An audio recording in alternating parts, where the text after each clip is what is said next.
Many people in Mexico, one of the TPP member countries, have a very different view.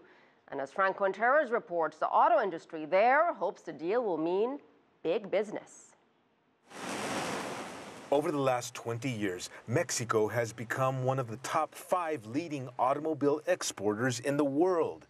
The North American Free Trade Agreement with the United States and Canada is the main reason for that growth. The president of the Mexican Automobile Association says the TPP calculates rules of origin in a different way than NAFTA, but he's still pleased with the outcome. It seems to us that the rules of origin are very fair. 45% is comparable to what we have under the North American Free Trade Agreement.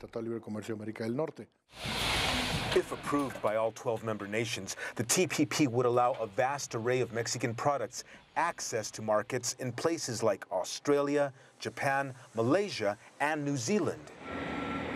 Critics say the details of the TPP negotiations should have been more public, and environmentalists wonder how the massive trade deal might affect the world's already polluted oceans.